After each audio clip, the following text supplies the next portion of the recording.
진보 성향 뉴욕시 판사들이 보석금 없이 중범죄자들을 대거 풀어주고 있는 것으로 나타났습니다. 11월에 실시되는 본선거에서 한인 여성 최초로 나소 카운티 의원에 도전하는 줄리진 후보가 본격 선거 운동을 시작했습니다. 트럼프가 해고 및 희망퇴직 등을 통해 연방교육부 인력을 무려 절반가량 줄인 것으로 드러나 충격을 주고 있습니다. 도널드 트럼프 대통령이 퍼붓고 있는 관세 폭탄이 미국 경제의 부메랑으로 돌아와 저소득층이 큰 타격을 입을 것이라는 분석이 나왔습니다. 모두가 누릴 수 있는 권리, 바로 아름다움입니다. 키스는 누구나 더 쉽고 당당하게 자신의 아름다움을 즐길 수 있는 세상을 꿈꿉니다. 키스는 우리 모두의 미래가 더 아름답게 빛날 수 있도록 최선을 다할 것입니다. 당신의 아름다움의 모든 순간, 키스가 함께합니다. 뉴뱅크와 함께 꿈의 집을 마련하세요. 빠른 승인, 맞춤형 서비스, 전문가 상담, 지역 전문성, 경쟁력 있는 이자율. 뉴뱅크가 주택 소유를 쉽고 간편하게 모든 단계에서 도움을 드립니다. 지금 바로 가까운 뉴뱅크 지점을 방문해서 홈모기지 대출 상품에 대해 문의하세요. 뉴뱅크 제공입니다.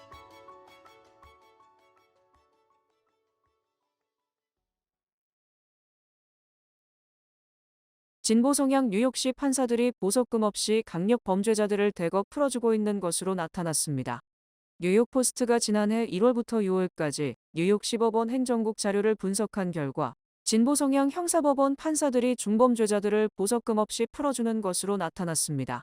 뉴욕포스트는 6개월 동안 96명의 판사들의 사건 기록을 분석한 결과 중범죄로 기소된 용의자 10명 중 6명에서 8명은 풀려나는 것으로 집계됐다고 밝혔습니다. 이 중 빌 드블라지오 전 뉴욕시장이 임명한 퀸즈 형사법원 완다 리시트라 판사는 34명의 중범죄자들 가운데 보석 없이 29명을 풀어줬습니다.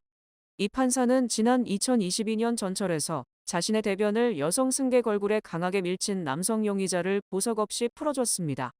또 맨해튼 형사법원의 발렌티나 모랄레스 판사는 101명의 폭력적인 중범죄들 가운데 83명을 보석 없이 풀어줬습니다. 모랄레스 판사도 드블라지오 전 시장이 임명한 인물입니다. 모랄레스 판사는 무거운 가방으로 24세 여성의 얼굴을 가격한 용의자를 보석 없이 석방시켰습니다. 이 용의자는 중범죄와 경범죄 전과 기록이 있음에도 불구하고 보석 없이 석방된 것입니다. 이외에도 전철에서 첼로 연주자를 병으로 머리를 가격한 용의자, 폭력 절도 용의자, 경찰을 폭행한 용의자 등이 보석 없이 석방된 것으로 조사됐습니다. 뉴욕포스트는 진보 성향 판사들이 공공안전에 위협이 되는 범법자들을 쉽게 석방시킴으로 인해 보석금 없이 풀려난 범죄자들이 자신들이 저지른 범죄의 심각성을 전혀 인지 못하고 또 다른 범죄를 야기하고 있다고 지적했습니다.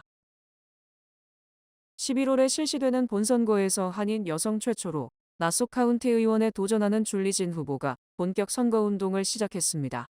나소 카운티 구선거구의 민주당 후보로 출마한 진 후보는 9일 윌리스턴 파크에서 120여 명의 지지자들이 참석한 가운데 선거 캠페인 출범식을 열었습니다.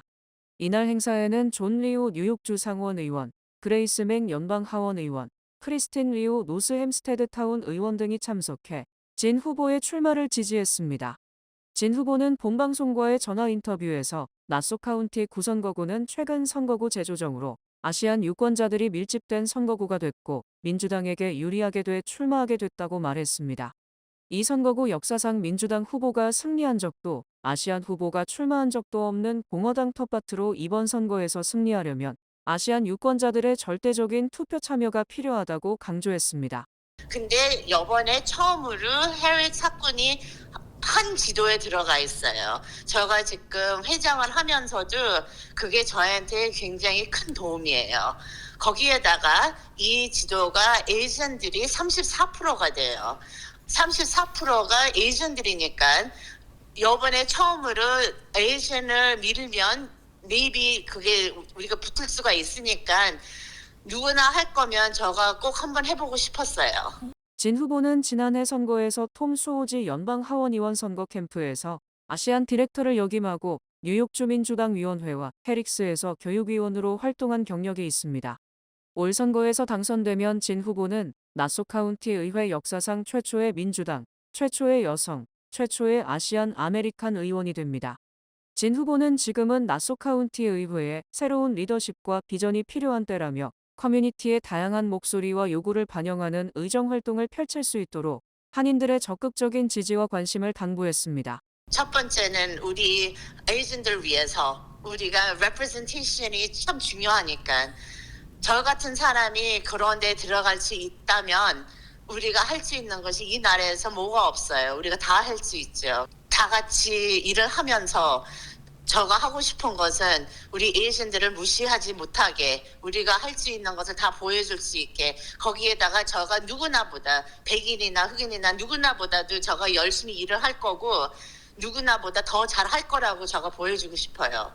나소 카운티 구선거구는 이스트 윌리스턴, 가든시티, 헤릭스, 매넷의 틸스, 미니올라, 뉴하이드 팍, 노스힐스, 시링턴 등의 지역을 포함하고 있습니다.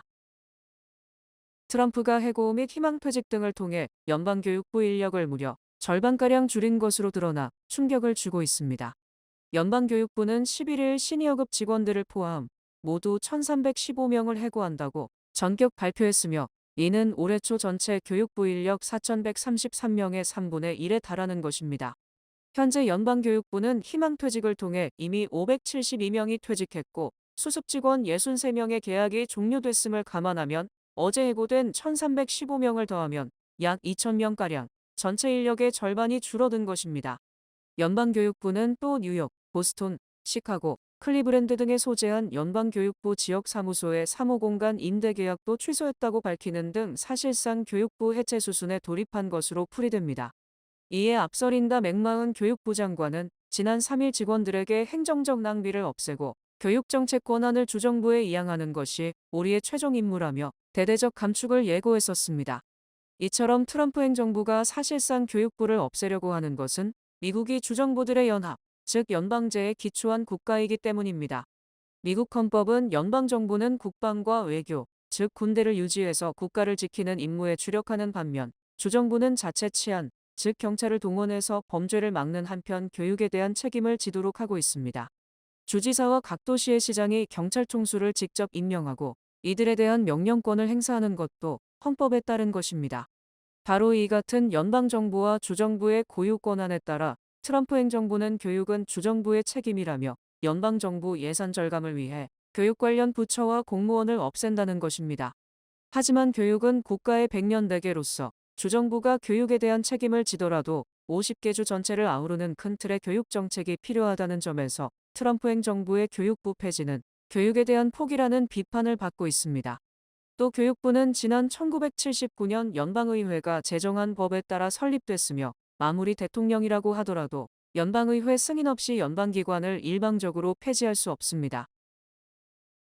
도널드 트럼프 대통령이 퍼붓고 있는 관세 폭탄이 미국 경제의 부메랑으로 돌아와 저소득층이 큰 타격을 입을 것이라는 분석이 나왔습니다. 블룸버그 통신은 트럼프 관세로 부유층보다 지출의 더 많은 부분을 상품 구매에 쓰고 저렴한 수입품을 선호하는 저소득 가구가 타격을 입을 것이라고 11일 전망했습니다.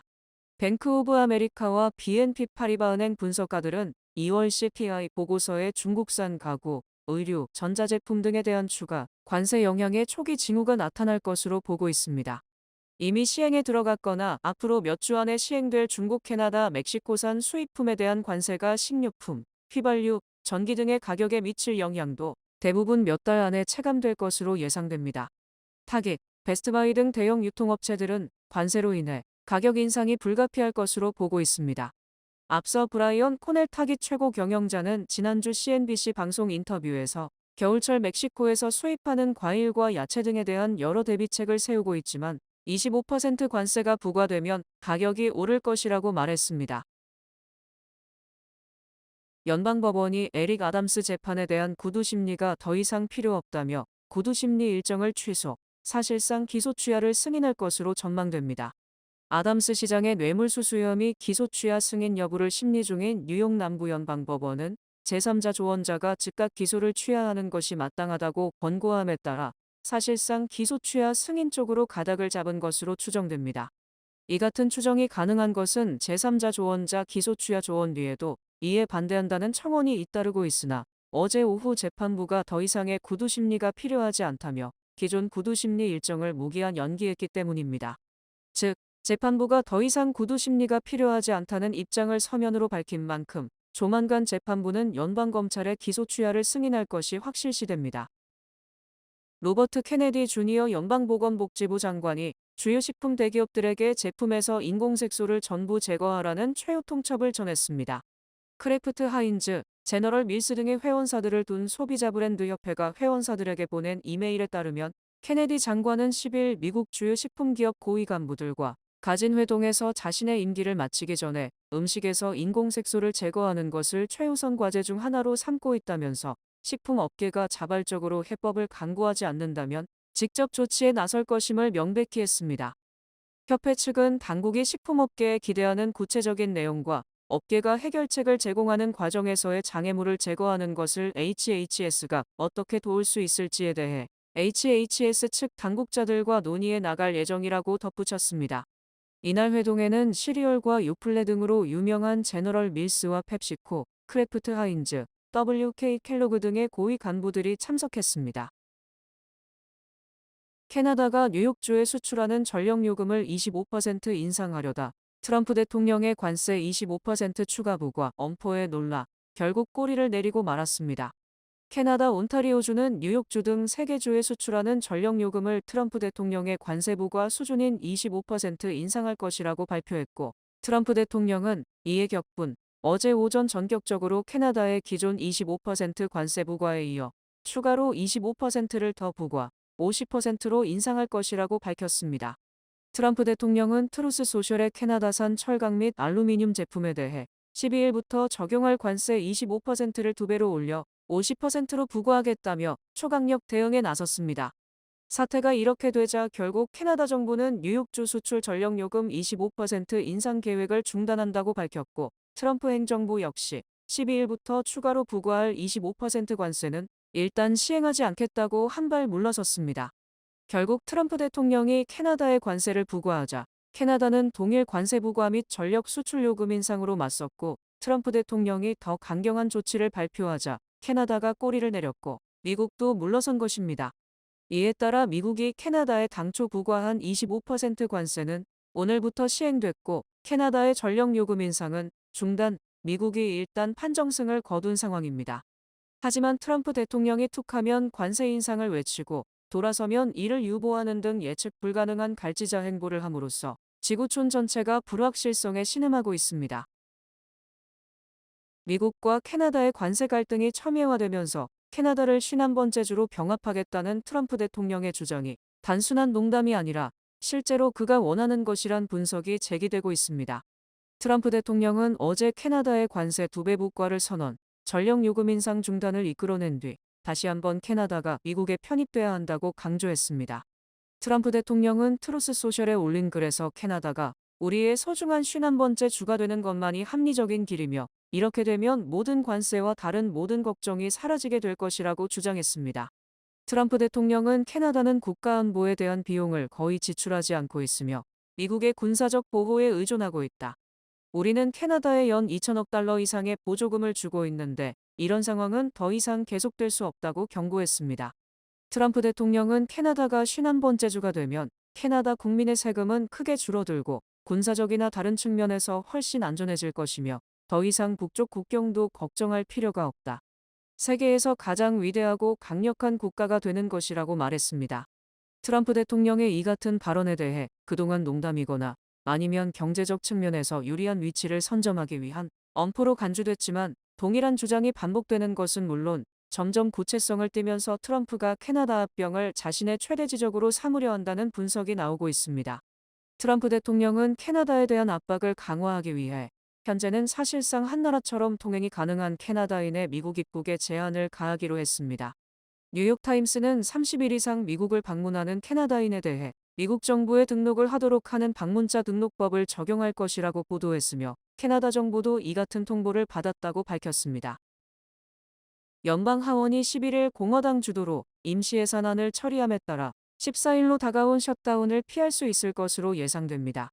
연방 하원은 이날 오는 14일부터 9월 30일까지 약 6개월 보름간 적용되는 임시 예산안을 편성, 본회의에서 찬성 217표 대 반대 213표로 통과시켰습니다. 이 임시 예산안은 공화당 주도로 편성됐으며 전년도 예산 규모와 비슷하게 편성하되 국방 분야 지출은 60억 달러 정도 늘리면서 비국방 지출은 130억 달러 정도 감축했습니다. 공화당은 이날 가까스로 당내 강경파의 반발을 잠재우며 사실상 100% 찬성을 이끌어내면서 예산안을 가결시키는 데 성공했습니다. 특히 공화당 의원 중에서는 켄터키주 출신 토마스 마시 의원 단 한 명만이 반대표를 던졌으며 트럼프 대통령은 마시 하원 의원에 대해 당내 경선에서 낙선시켜야 한다고 직격탄을 날렸습니다. 반면 민주당은 이번 임시 예산안에 트럼프 대통령이 어떤 예산을 감축할지 결정할 수 있도록 하는 등 전횡을 할 수 있는 내용이 포함됐다며 끝까지 반대했습니다. 임시 예산안은 어제 하원을 통과함에 따라 오늘 밤까지 연방 상원을 통과해야 연방 정부 셧다운을 피할 수 있습니다. 현재 상원은 공화당이 53석, 민주당이 47석으로 공화당이 장악하고 있지만 토론 없이 이를 통과시키기 위해서는 찬성 60표가 필요해 일부 민주당의 협조가 필요한 상황입니다. 상원 민주당은 공화당 주도 예산안에 반대한다는 입장이지만 트럼프 행정부 출범 이후 첫 예산안이라는 점에서 발목을 잡는다는 인상을 피하기 위해 예산안 통과에 협조할 것으로 예상됩니다. 미국과 우크라이나가 사우디아라비아 고위급 회담을 통해 종전의 일부 합의함에 따라 젤렌스키 대통령이 이번 주 다시 백악관을 방문, 광물협정에 서명할 것이 확실시됩니다. 미국과 우크라이나는 어제 사우디아라비아 제다에서 9시간에 걸친 고위급 회담을 열고 우크라이나는 미국이 제안한 즉각적인 30일 임시휴전을 수락할 준비가 돼 있고 임시휴전 기간은 상호 합의에 따라 더 길어질 수 있다는 데 합의했습니다. 이에 따라 러시아가 수락하면 일단 3년간의 전쟁이 일시 중단될 것으로 예상되며 미국은 우크라이나가 임시휴전에 동의함에 따라 군사적 지원을 재개하고 정보 공유 중단도 해제할 것이라고 밝혔습니다. 또 어제 회담에서 전쟁 포로 교환, 민간인 수감자 석방, 러시아로 강제 압송된 우크라이나 어린이들의 무사 귀환 방안 등이 논의됐습니다. 특히 마크 루비오 장관은 우리의 제안은 총격을 멈추자는 것이며 러시아가 예스라고 말하기를 바란다. 답변 시한은 정해져 있지 않지만 빠른 시일 내 답변해 주기를 바란다고 강조했습니다. 또 우크라이나 대표단이 구체적 제안을 가져왔다고 말해 미국 측 제안에 근접했음을 시사했습니다. 이처럼 우크라이나가 사실상 머리를 숙이고 들어옴에 따라 트럼프 대통령은 다시 젤렌스키 대통령을 백악관으로 초대하는 모양새를 취해 광물협정에 서명할 것이 확실시됩니다. 특히 젤렌스키 대통령은 최근 트럼프 대통령에게 방송 등을 통해 사과를 표명한 것은 물론 직접 사과 서한을 보내 재회동을 요청한 것으로 알려졌습니다. 뱅크 오브 호프가 드리는 경쟁력 있는 이자율의 12개월 정기 예금 상품, 가까운 뱅크 오브 호프 지점에서 만나보세요. 이 프로그램은 희망을 설계하는 전문가들의 은행, 뱅크 오브 호프 제공입니다. 주요 단신 전해드립니다. 트럼프 행정부가 대외원조기관인 국제개발처의 사실상 폐지에 나서면서 전 세계적으로 결핵의 예방 진단 치료 시스템의 붕괴로 결핵 확산 위험이 커지고 있습니다. 지난해 말 아시아나 항공과 통합한 대한항공이 41년 만에 새로운 기업 로고와 새 로고가 적용된 항공기 외관 디자인을 공개했습니다. 연방노동부가 공개한 구인 이직 보고서에 따르면 지난 1월 구인 건수는 774만 건으로 전월 대비 23만 2천 명 증가해 전문가 전망치와 거의 부합했습니다. 실적 부진에 빠진 닛산 자동차의 최고 경영자가 최근 혼다와의 합병 논의가 결렬된 후 위기 극복을 위해 리더십 개편을 추진하며 8년간 네 번째 CEO 교체를 맞아 이달 말 퇴임합니다. 스위스 공기질 분석업체 IQ에어가 발표한 2024 전세계 공기질 보고서에 따르면 인도 수도 뉴델리는 지난해 전세계 수도 중 대기질이 가장 나쁘다는 불명예를 얻었습니다. 유명 한인 셰프 앤김이 냉동 피자와 한식 스타일 에피타이저를 대형 소매체인 타깃 매장에서 굿앤게더 콜라보레이션 브랜드와 협업해 선보입니다. 대한민국 국회에서 재외선거인이 전자 우편 투표를 할 수 있도록 허용하는 공직선거법 일부 개정 법률안이 발의됐습니다. 연준이 발표한 G19 소비자 신용 보고서에 따르면 올해 1월 기준 미결제된 소비자 부채가 전년 동기 대비 0.6% 감소한 5조 달러에 달했습니다. 날씨 전해드립니다. 목요일인 내일은 대체로 흐리겠습니다. 낮 최고 기온은 46도, 최저 기온은 40도입니다. 해 뜨는 시간은 7시 11분, 해 지는 시간은 7시입니다. 이상으로 주간 날씨와 세계 날씨 전해드립니다.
이상으로 3월 12일 수요일 TKC 뉴스데스크 여기서 마치겠습니다.